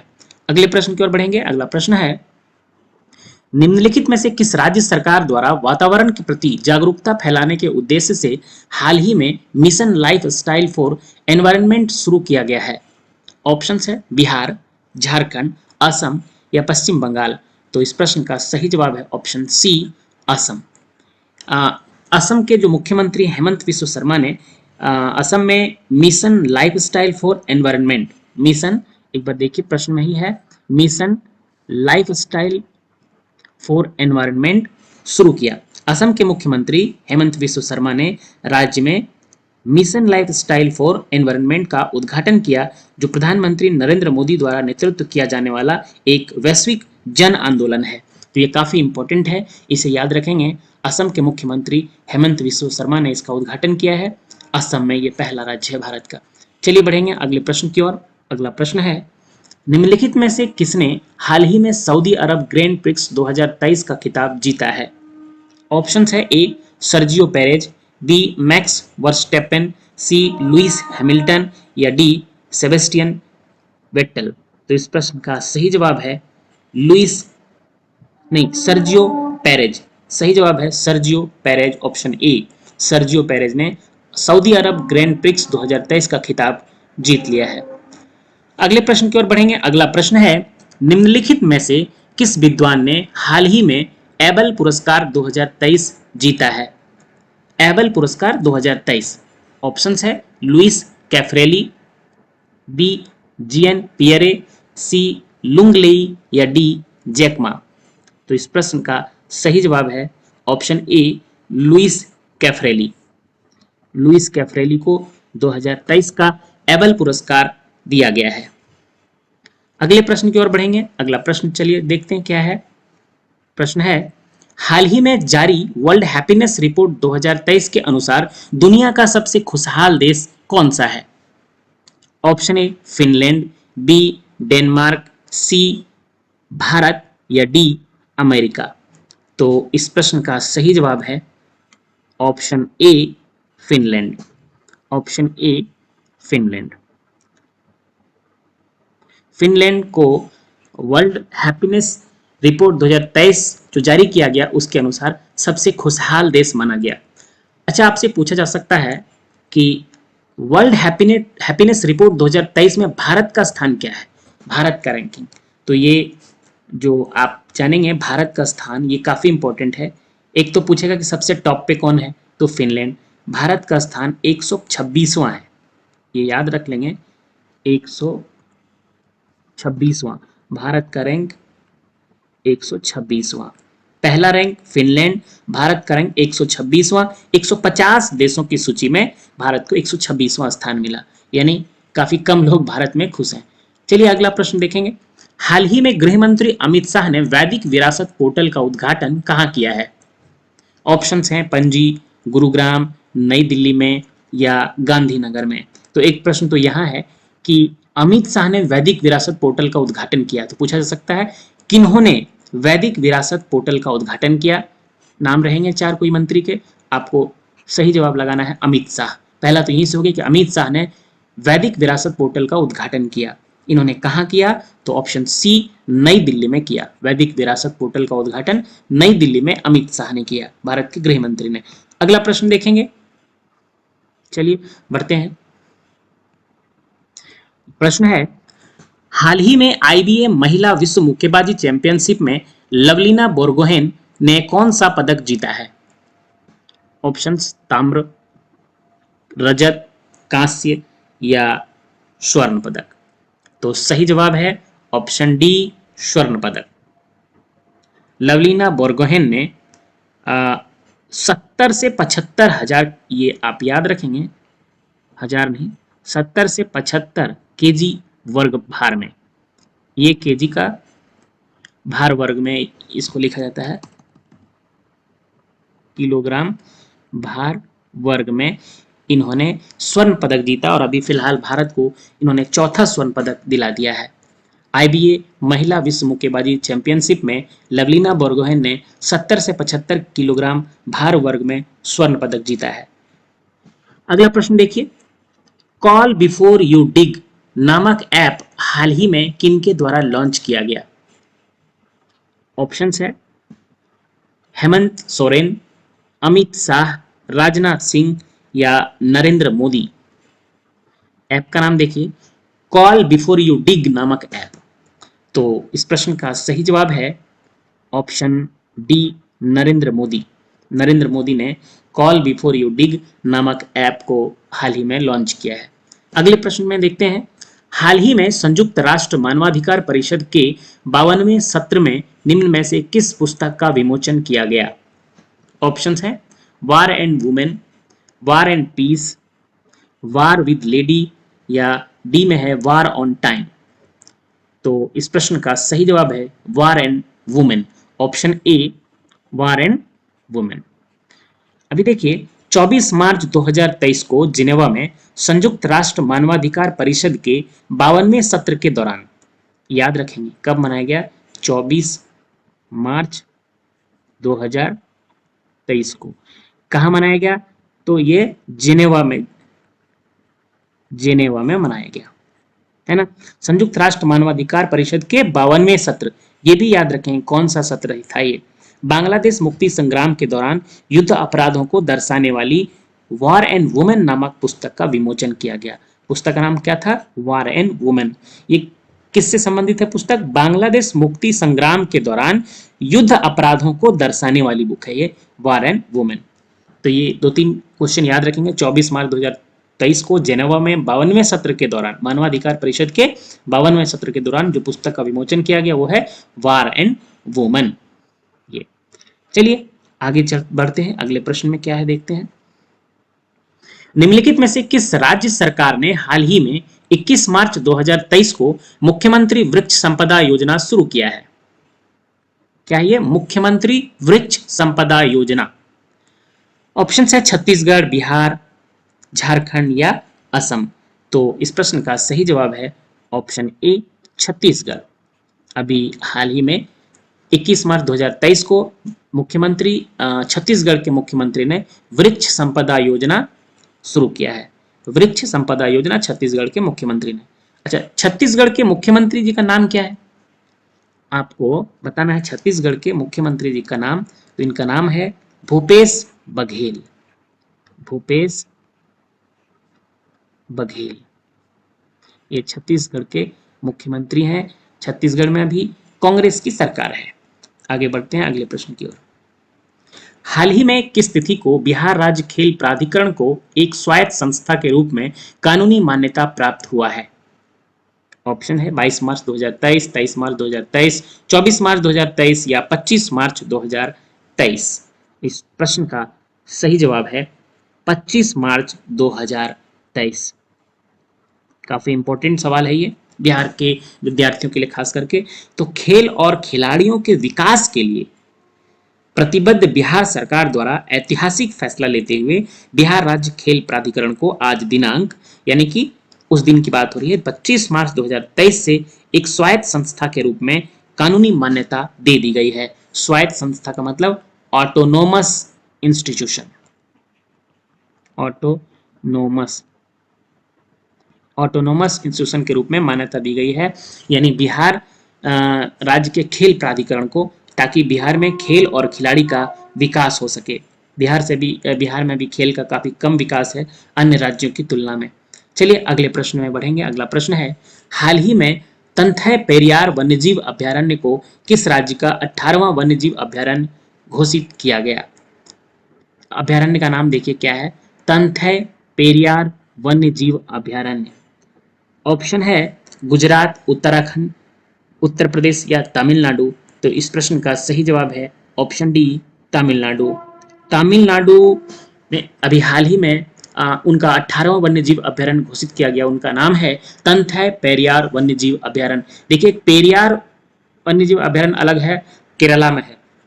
आपको यहाँ पेरियार के साथ तंथै लगा हुआ है, ये आप कंफ्यूज नहीं होंगे। तंथै पेरियार वन्यजीव अभ्यारण्य तमिलनाडु में अभी हाल ही में घोषित किया गया, जो उस राज्य का 18वां वन्यजीव अभ्यारण्य है।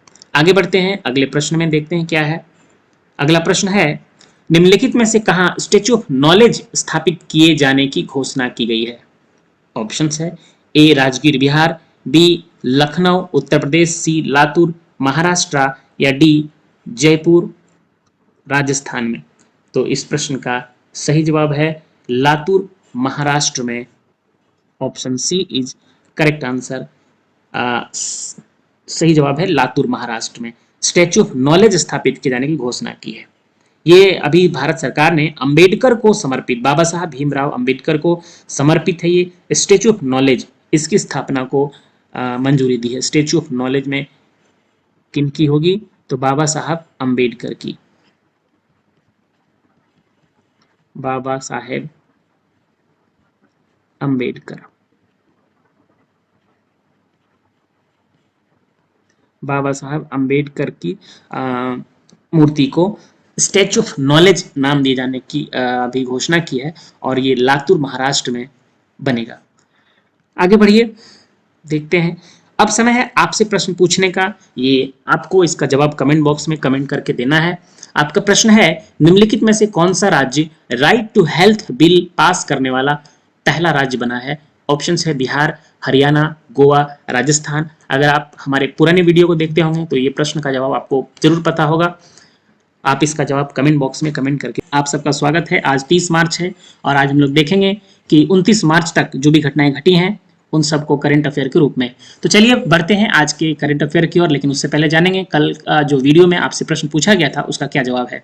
कल आपसे पूछा गया था, निम्नलिखित में से कौन सा राज्य right to health bill pass करने वाला पहला राज्य बना है? ऑप्शंस थे बिहार, हरियाणा, गोवा या राजस्थान। तो इस प्रश्न का सही जवाब है ऑप्शन डी, राजस्थान।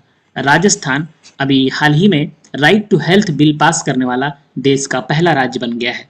अब बढ़ते हैं आज के पहले प्रश्न की ओर। आज का पहला प्रश्न है, हाल ही में आयोजित विश्व टीवी सम्मेलन 2023 में बिहार के कितने जिलों को सम्मानित किया गया है? क्वेश्चन एक बार फिर से देखिए, हाल ही में आयोजित विश्व टीवी सम्मेलन 2023 में बिहार के कितने जिलों को सम्मानित किया गया है? ऑप्शंस हैं A5, B6, C7 या D9। तो इस प्रश्न का सही जवाब है ऑप्शन ए, यानी कि बिहार के 5 जिलों को सम्मानित किया गया है। विश्व टीवी सम्मेलन 2023 में जो भी हाल ही में आयोजित हुआ था उसमें बिहार के 5 जिले को सम्मानित किया गया। अगले प्रश्न की ओर बढ़ेंगे। अगला प्रश्न है, निम्नलिखित में से किस तिथि को पूरी दुनिया में अर्थ आवर डे 2023 मनाया गया है? अर्थ आवर डे काफी इंपॉर्टेंट है, ये क्वेश्चन आता है बार बार। अर्थ आवर डे 2023 कब मनाया गया है? ऑप्शन है 25 मार्च 2023, 26 मार्च 2023, 27 मार्च 2023 या 28 मार्च 2023। तो इस प्रश्न का सही जवाब है ऑप्शन ए, 25 मार्च 2023। इस साल यानी 2023 को 25 मार्च को रात 8:30 बजे से शुरू हुआ अर्थ आवर, और 8:30 से 9:30 बजे के बीच घरों और कार्यस्थलों, जो भी ऑफिसेस है, वहां के बिजली उपकरण बंद रखे जाएंगे। 1 घंटे को सारे बिजली उपकरण बंद रखा जाता है, और इस साल जो मनाया गया वो 25 मार्च 2023 को। ये आपका अर्थ आवर डे 2023 का। अगले प्रश्न की ओर चलते हैं। अगला प्रश्न है, निम्नलिखित में से किसे हाल ही में असम के सर्वोच्च नागरिक सम्मान से सम्मानित किया गया है? असम के सर्वोच्च नागरिक, ऑप्शन है रतन टाटा, नरेंद्र शर्मा, तपन सौकिया या अशोक गहलोत।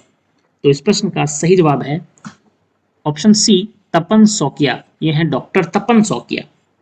असम सरकार ने 2022-23 के लिए असम के सर्वोच्च नागरिक पुरस्कारों की घोषणा की, जिसमें असम सरकार ने राज्य के कैंसर देखभाल के क्षेत्र में विशिष्ट योगदान के लिए डॉक्टर, इनका पूरा नाम में डॉक्टर लगा दीजिए, डॉक्टर तपन सौकिया को राज्य के सर्वोच्च नागरिक पुरस्कार असम वैभव, ये भी याद रखना है कि असम का सर्वोच्च नागरिक पुरस्कार या सर्वोच्च नागरिक सम्मान का नाम क्या है, तो है असम वैभव।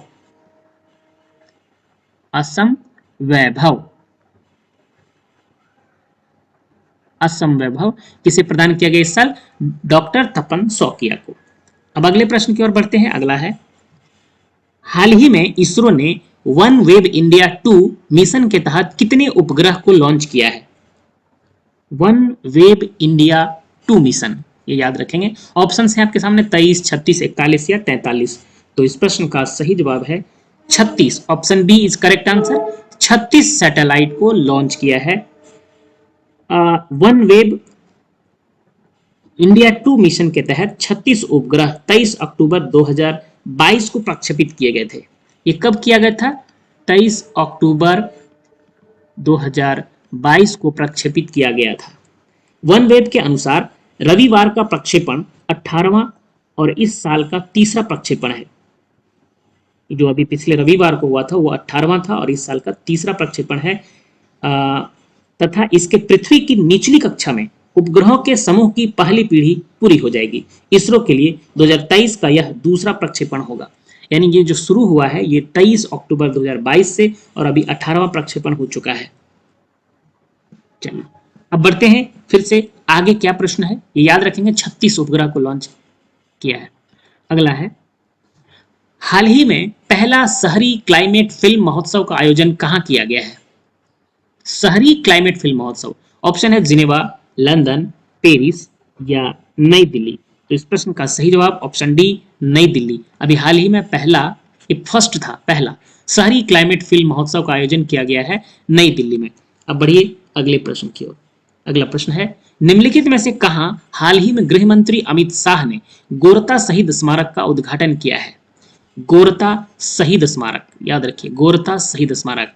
ऑप्शन है ए महाराष्ट्र, बी ओडिशा, सी असम या डी कर्नाटक।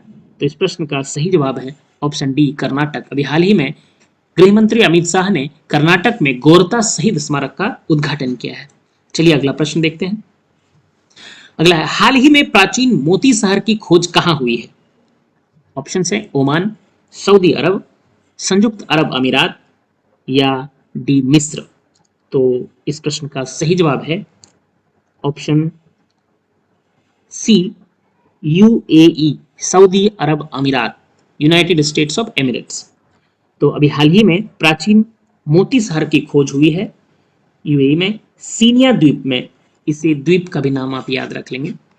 ये हुआ है कहां पे? सीनिया द्वीप, यूएई के अंतर्गत आता है ये सीनिया द्वीप है। ये सीनिया द्वीप है, फारस की खाड़ी के पास है। ये कहाँ है? फारस की खाड़ी के पास। ये बहुत इंपॉर्टेंट है, अभी हाल में बहुत चर्चित घटना है ये, इससे प्रश्न बन सकते हैं आपके लिए। तो ये याद रखेंगे कि हाल ही में प्राचीन मोती शहर की खोज हुई है सऊदी अरब में, संयुक्त अरब अमीरात यूएई में। ये कहाँ, किस द्वीप में है? सीनिया द्वीप में इसकी खोज हुई है, जो फारस की खाड़ी के पास में है। चलिए आगे बढ़ते हैं, फिर से अगले प्रश्न की ओर देखते हैं क्या है। अगला प्रश्न है, हाल ही में फोर्ब्स इंडिया लीडरशिप इवेंट में जेन नेक्स्ट इंटरप्रेन्योर का पुरस्कार किसे प्रदान किया गया है? ऑप्शन है अभय सोई, सी के वेंकटरमन, ईसा अंबानी या विजय शेखर शर्मा। तो इस प्रश्न का सही जवाब ऑप्शन सी, ईसा अंबानी। ईसा अंबानी को जेन नेक्स्ट एंटरप्रेन्योर का पुरस्कार प्रदान किया गया। फोर्ब्स इंडिया लीडरशिप इवेंट में जेन नेक्स्ट एंटरप्रेन्योर का पुरस्कार प्रदान किया गया ईशा अंबानी को। मुकेश अंबानी की पुत्री है ये। आगे बढ़ते हैं, ये प्रश्न देखिए, ISSF विश्व कप राइफल और पिस्टल 2023 की पदक तालिका में भारत कौन से स्थान पर रहा है? ऑप्शन है आपके सामने, पहला, दूसरा, तीसरा या चौथा। तो इस प्रश्न का सही जवाब है ऑप्शन बी, भारत दूसरे स्थान पर रहा है। IISF विश्व कप राइफल और पिस्टल 2023 की पदक तालिका में भारत दूसरे स्थान पर रहा है। आगे बढ़ते हैं, अगला है, हाल ही में किस देश द्वारा पहला क्वांटम कंप्यूटिंग आधारित टेलीकॉम नेटवर्क लिंक प्रारंभ किया गया है? Option A Bangladesh, B Bharat, C Nepal या डी म्यांमार। तो इस प्रश्न का सही जवाब है अपना प्यारा भारत, ऑप्शन बी। हाल ही में भारत के द्वारा पहला क्वांटम कंप्यूटिंग आधारित टेलीकॉम नेटवर्क लिंक प्रारंभ किया गया है भारत के द्वारा। आगे बढ़िए, अगला प्रश्न देखते हैं फिर से, हाल ही में सुंदरजा आम को जीआई टैग मिला है, इसका संबंध किस राज्य से है? ऑप्शन है मध्य प्रदेश, बिहार, छत्तीसगढ़ या उत्तर प्रदेश। तो सुंदरजा आम जो है ये मध्य प्रदेश का है, option D is correct answer. Sundarja आम को अभी जीआई टैग मिला है, ये मध्य प्रदेश का है और ये मध्य प्रदेश के रीवा जनपद में या रीवा जिले बोल सकते हैं, वहां बहुत फेमस है। मध्य प्रदेश का एक जिला है रीवा, सॉरी हमने टिक लगा दिया है उत्तर प्रदेश में, मध्य प्रदेश इसका सही जवाब है। इसका एक जिला है रीवा, रीवा जिले में ये काफी मात्रा में पाया जाता है, मध्य प्रदेश के रीवा जिले में। आगे बढ़ते हैं, अगले प्रश्न में है, हाल ही में इनोसेंट, पूरा नाम है इनोसेंट वारिद केकेथला का निधन हुआ है, बताएं कि वे निम्न में से क्या थे? इनका नाम एक बार फिर से देखिए, वैसे तो इनोसेंट कहते हैं, इनका पूरा नाम है इनोसेंट वारिद थेकेथला। इनोसेंट वारिद थेकेथला, ये कौन थे? तो ये थे अभिनेता प्लस पूर्व सांसद भी थे ये। वैसे ये अभिनेता थे लेकिन ये पूर्व सांसद भी थे, है ना, अभिनेता प्लस पूर्व में सांसद भी थे। तो ये भी आप कर सकते हैं, आंसर में ए और सी दोनों होगा। ये पूर्व सांसद भी थे और अभिनेता भी थे। इनका नाम इनोसेंट या इनोसेंट वारिद थेकेथला। आगे बढ़ते हैं, अगला प्रश्न है, हाल ही में बिहार और झारखंड के मनरेगा मजदूरों के लिए कितनी राशि दैनिक मजदूरी के रूप में निर्धारित किया गया है? ऑप्शन हैं आपके सामने, 210 रुपए, 228 रुपए, 357 रुपए या 221 रुपए। तो इस प्रश्न का सही जवाब है ऑप्शन बी, 228 रुपए। बिहार और झारखंड के मनरेगा मजदूरों के लिए अब दैनिक न्यूनतम मजदूरी जो है वो 228 रुपए निर्धारित किया गया है। चलिए, अब समय हो गया आपसे प्रश्न पूछने का। आपका प्रश्न है आज का, निम्नलिखित में से किनके द्वारा हाल ही में एक नए डिजिटल प्लेटफॉर्म सागर मंथन लॉन्च किया गया है? ऑप्शन है ए सर्बानंद सोनोवाल, बी राजनाथ सिंह, सी अमित शाह या डी नरेंद्र मोदी। इस प्रश्न का जवाब आप कमेंट बॉक्स में कमेंट करके दीजिए, आपके जवाब का कमेंट में इंतजार रहता है। आप हमारे वीडियो को लाइक कीजिए, सब्सक्राइब कीजिए चैनल को, और आपके लाइक से मनोबल बढ़ता है। तो प्लीज़ चैनल को सब्सक्राइब कीजिए, अपने फ्रेंड्स में शेयर कीजिए, और अगर कुछ इसमें सुधार चाहते हैं तो कमेंट करके बताइए कि और क्या सुधार कर सकते हैं। चलिए कल फिर मिलेंगे नए वीडियो के साथ, तब तक के लिए धन्यवाद, जय हिंद।